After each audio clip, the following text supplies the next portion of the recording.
If you want to grab a screen grab from a page or a website or a picture or something from any website on a Mac, you can use Command Shift 3 to capture the whole page, or you can use Command Shift and 4 and your cursor turns into a crosshairs.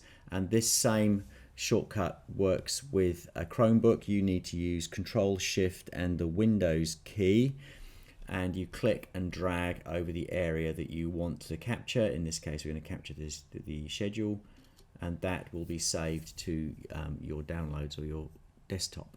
And so to reiterate, it's Command Shift and 4 on a Mac, and it's Control Shift and the Windows key on a Chromebook.